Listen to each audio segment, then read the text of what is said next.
እንኳን ደህና ጠበቀኝ ሀብታሙ። መልካም እንግዲህ ዛሬ በርካታ ነገሮችን ወያያለን ብዬ አስባለሁ። በርካታ ነገሮችን ገልጸን ስለነበር ሰው በብዛት ነበር ሲጠይቀን የነበረው። ዛሬ በምንወያይባቸው ጉዳዮች በሀገሪቱ ወቅታዊ ጉዳዮች እናነሳለን። እንዲሁም ብልጽግና ከተቋቋምኩ ወይ ደግሞ ስልጣን ከያዝኩ 7 ዓመቴ ነው ብሎ እያከበረ ነው የሚገኘው። በኢህአዴግ ውስጥ ጀምሮ ያለውን ዘመን ቆጥሮ ነው 7 ዓመቴ ነው የሚለው። በዚህ 7 ዓመት የለውጥ መንግስት ነኝ ብሎ በሚናገረው የብልጽግና ዘመናት ውስጥ ያሉትን በሰላምና ጸጥታ ጉዳዮች ላይ በኢኮኖሚ ማህበራዊና ሁሉን አቀፍ ጉዳዮች በሀገሪቱ ውስጥ እንዲሁም በዲፕሎማሲና የፖለቲካ ሁኔታን ቃኝተን በርካታ ነገሮች እናነሳለን።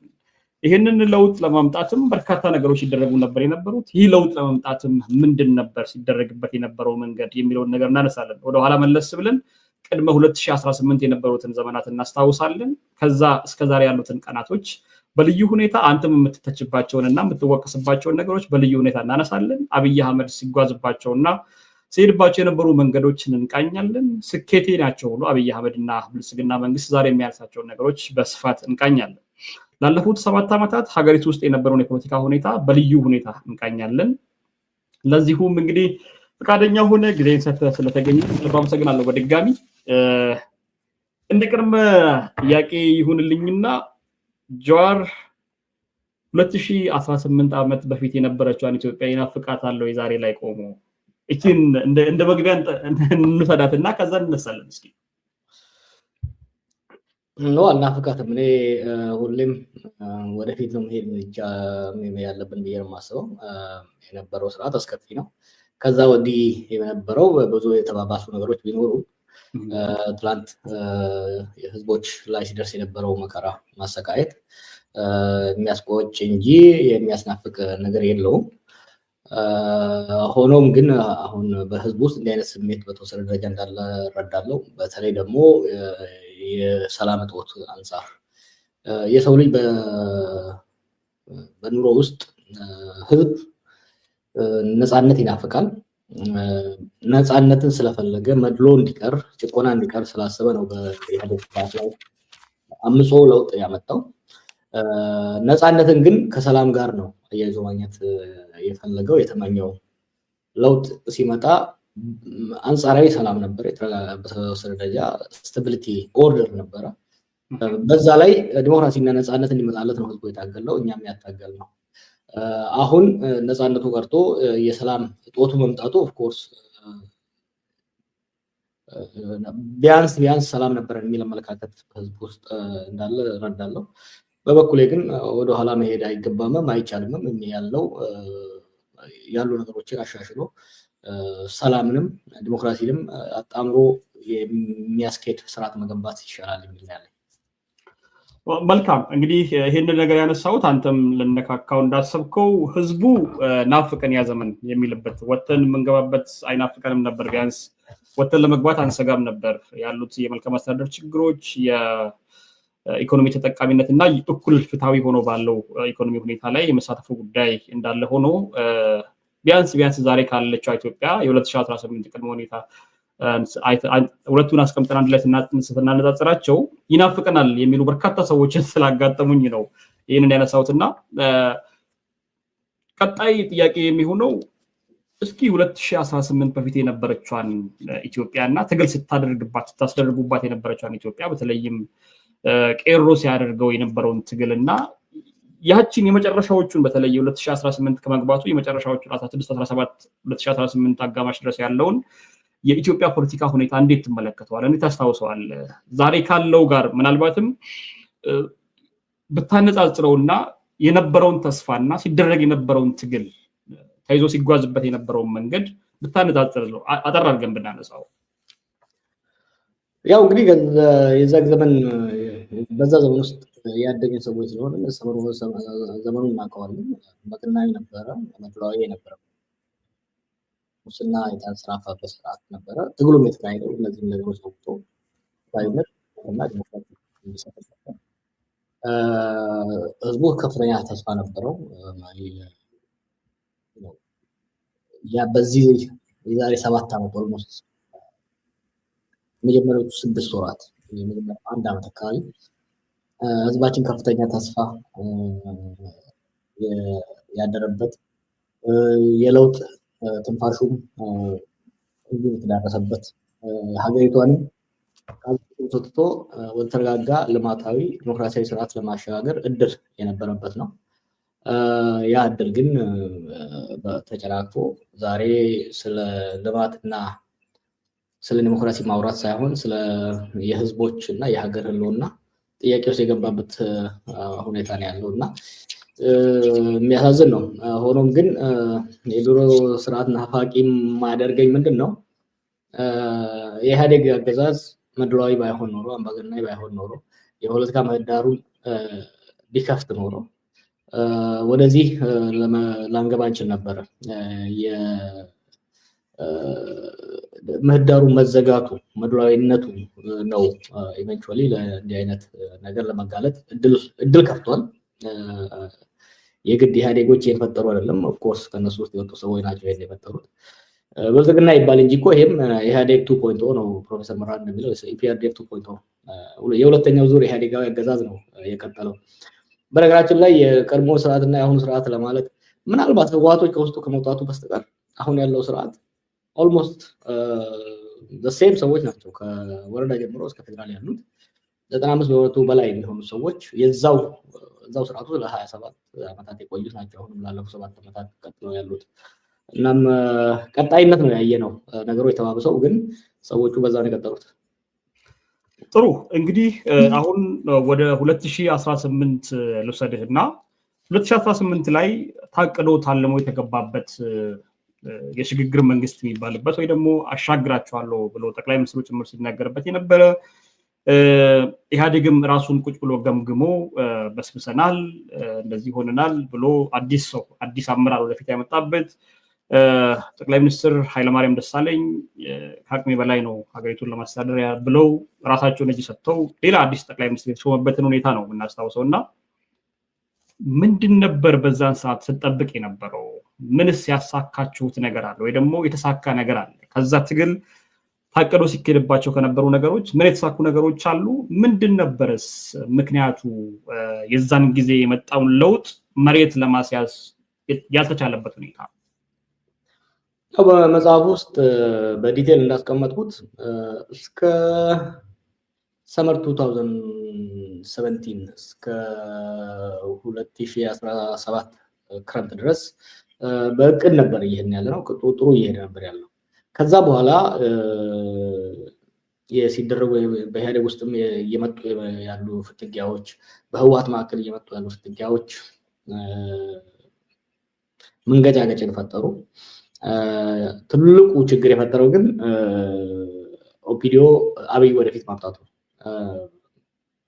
የሽግግር አመራር ሊሆን የሚችል ተክለስብዕና ያለው ልምድ ያለው እውቀት ያለው ሀሳብ ያለው መሪ መሆን ነበረበት። በተለይ እንደ ኢትዮጵያ ውስብስብ በሆነበት ሀገር ውስጥ ሪጂም ቼንጅ የስርዓት ለውጥ ስር ነቀል ለውጥ ከማድረግ ይልቅ ጥገናዊ ለውጥ እንዲሆን ያለንበት ምክንያት አንዱ ወደ ግጭት ያመራል። ከአገሪቱ ውስጥ ካለው ኮንትራዲክሽን ፍጥጫ አንጻር በኢህአዴግ ውስጥም ሆነ ከኢህአዴግ ውጭ ካለው ፍጥጫ አንጻር ወደ ባሰ ችግር እንገባለን ከሚል ግምት ነው ወደዛ ነው።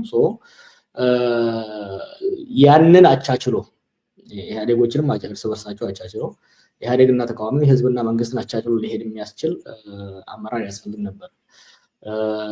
ያም እንደዛ አመራር እንዳልኩህ ስቴትመንትሺፕ ተክለስብዕና ያለው መሆን ነበረበት። ብቃት፣ ልምድ፣ ዝግጅት ያለው ሰው መሆን ነበረበት። ያ አልሆነም። ኦልሞስት ኦፖዚት በሆነ መልኩ ነው አብይ ወደፊት የመጣው። እሱ ከመጣ በኋላ መጽሐፉ እንዳስቀምጡት እኔ ቤዚካሊ አሜሪካ መጥቶ እንዳወራን አይኒ ወር እንትራቡ ያሰብነው ያለምነው የተረጋጋ ሽግግር ሊመጣ እንደማይችል ወዲያው ነው የተረዳሁት። ይህንንም በወቅቱ በስርዓቱ አብረው ሲሰሩ ለነበሩ ሰዎች አሳወቅኩ። ያው ነገሮች በዛ መልኩ አልሄዱም። ከፈራሁት በብዙ እጥፍ ተፈጠረ ማለት ነው። ጥሩ እንግዲህ ዛሬ የምናነሳቸው ጉዳዮች ጀዋር በልዩ ሁኔታ ሰዎች አንተ ላይ የሚያነሷቸውን ቅሬታዎችንም በጎን እናነሳለን፣ ብልጽግናንም እንገመግማለን። ላለፉት 7 ዓመታት ሲደረግ የነበሩ ነገሮች እስኪ መጀመሪያ አንተ ላይ የሚነሱ ሀሳቦችን እናንሳ። መጽሐፍ ላይ እኔ በደንብ ያነበብኩትና የተረዳሁት ነገር አብይን ከማንም ቀድመህ የለውጥ መንግስትን መምራት የማይችል በትምህርት ዝግጅትም በአመራር ብቃትም በልምድም በምንም ደካማ ሰው እንደሆነ አስቀምጣል መጽሐፍ ላይ እና አስታውሳለሁ። የዛን ጊዜ ፌስቡክ ላይም ሚዲያ ላይም ወጥተህ ያንን ነገር ስትናገር እንደነበረ አስታውሳለሁ። የዛን ጊዜ ተቃውሞች እንደነበሩም አስታውሳለሁ። በተጨማሪ ግን በዛ ደረጃ የገለጽከው አብይ አህመድ ሉጋም ሰጥተኸዋል ወይ ደግሞ ይሄ በአማርኛው የማርያም መንገድ የሚባለውን ነገር ሰጥተኸዋል እንዲሄድ። ያንን ለማድረግህም ትግሉ በድል ተጠናቋል ብለህ መናገርህ ለአብይ ፍሪ የፈለገውን ያህል እንዲሄድ አድርገዋል።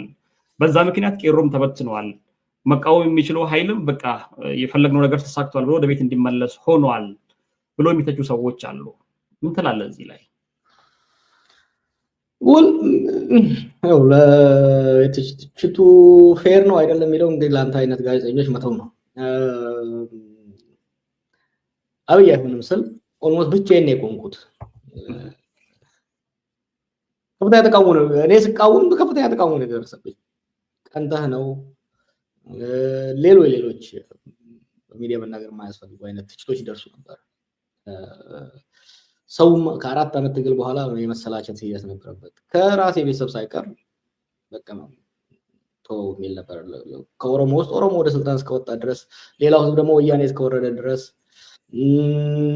ሌላው ደግሞ አይ ጀዋር የሚቃወመው ይሄ ሰውዬ ኢትዮጵያዊነት ስለሚያቀነቅን ነው።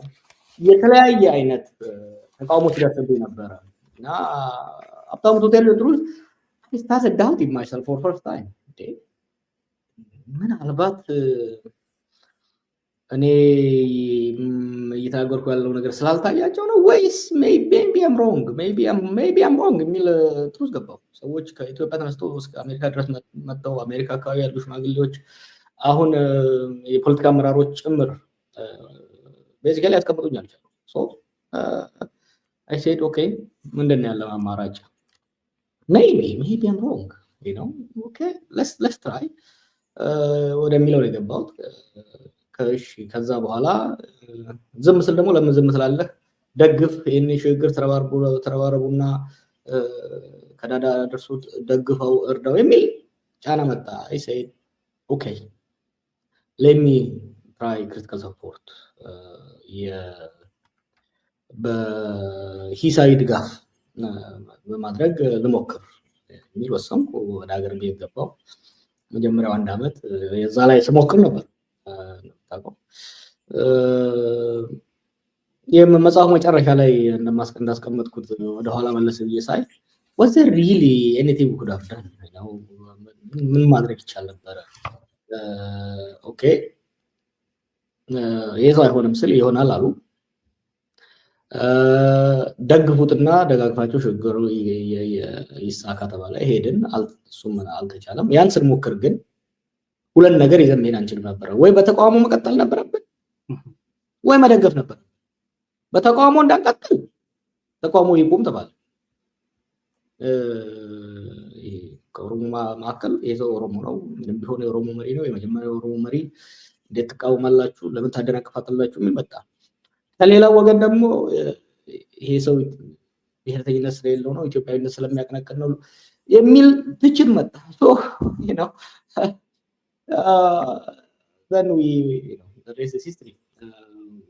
ግን አየህ እኔ አንድ ነገር አደርጋለሁ ካልኩ በልበ ሙሉ ነው ማድረግ የምፈልገው እና ኦኬ ክሪቲካል ሰፖርት እንስጣው። ክሪቲካል ሰፖርት የምንሰጥ ከሆነ ግን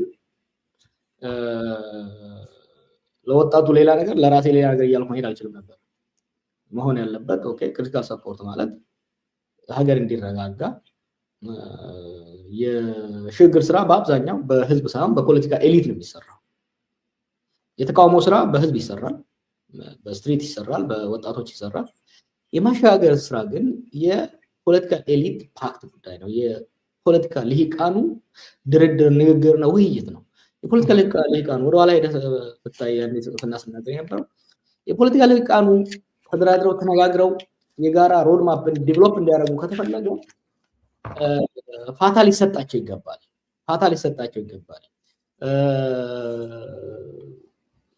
ተቃውሞ የስትሪት አክሽኑ ከቀጠለ ሎለስነቱ ከቀጠለ ተረጋግቶ ለመደራደር ከባድ ይሆናል። ስለዚህ ያን ማረጋጋት አስፈላጊ ነበረ። ሽግግሩ እድል እንዲሰጥ ሽግግሩን በዚህ መልኩ እድል መስጠት የኛ ኃላፊነት እሱ ነበር። የፖለቲካ ሊቃኑ ተዘራድሮ ሮድማፕ ማዘጋጀት አልተቻለም። ይሄን ደግሞ የከለከለው አብይ ነው እንደምታውቀው። ያን ጊዜ የጋራ ፍኖተ ካርታ እንዲቀርብ ስንጨቀጭቅ አሻግራቸዋለሁ የሚል መጣ። አይሆንም ብለንም በትችት ቀጠል። ብዙ መሄድ አልተቻለም። እኔ እንግዲህ በስፋት ያው ምሬትን እንደነበው ብዙ ነገር ያለ አይመስለኝም።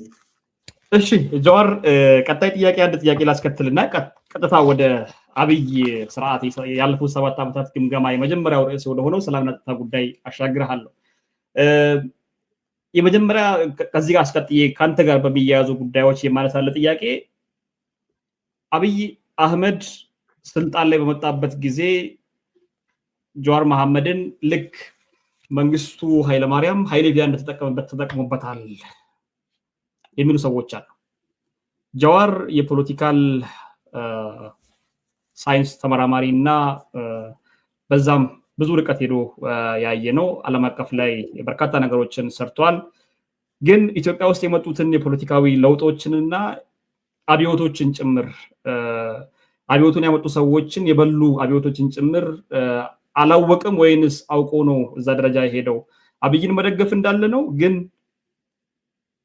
ከዚህ ቀደም በትግሉ ወቅት ሲል እንደነበረው በአንድ አይን ተኝተን በአንድ አይን ሁሉን ነገር እንመልከት የሚላቸውን የሱን ሐሳቦችን ትቶ ሙሉ በሙሉ አብይን ወደ መደገፍ ገባ። በዛም ከኋላ የነበረውን ወጣት በተለይም ቄሮን አጥቷል የሚሉ ሰዎች አሉ። ያን ማድረግ አይቻልም ነበር? ምናልባት ከኃይሌ ፊዳስ የትግል ጉዞና የደርግን በኃይሌ ተጠቅሞ ከዛ በኋላ እሱን ማስወገዱን ጉዳይ አልተመለከትከውም? በዛ ደረጃ አብይን ክሪቲካሊ መደገፉ እንዳለ ሆኖ ግን ሙሉ በሙሉ ወጣቱንም ትግላችሁ ተቋጭቷል ብሎ ወደዛ አንተም ወደዛ መሄድህ ከዛ አለመማር ነው ወይ ማለት እንችላለን ወይ? ምንድነው ያንተ መልከታ? አዛ ጋር ቢጠቀምብኝ እኮ ደስተኛ ነበርኩ ነው I'm here to serve ያለኝን እውቀት ውስን እውቀት ልምድ ብንደማመጥና ለሀገር የሚሆን ነገር ቢሰራበት አውዳብን ሀቢ እኔም ብቻ አይደለም የሀገሪቷን እምቅ የኢንተሌክቹዋል ሀብት አልተጠቀመበትም። ብዙ ልምድ አለ እንዳልከው ኢትዮጵያ ውስጥ ሶስተኛው ለውጥ ነው አትሊስት በዘመናዊ ኢትዮጵያ ውስጥ እና ከዛ የካበተ ብዙ ምሁራኖች ብዙ እውቀት ያላቸው እነዛ ባለፉ ለውጥ በተለይ 74 የ91 ለውጥ ላይ የነበሩት ብዙ ምሁራኖች እኔ ብቻ እኮ አይደለም ያው እኔ ቪዚብል ስለሆንኩ እንጂ ከሁሉም ማህበረሰብ ልምድ ያላቸው ይሄንን ልምድ ለማጋራት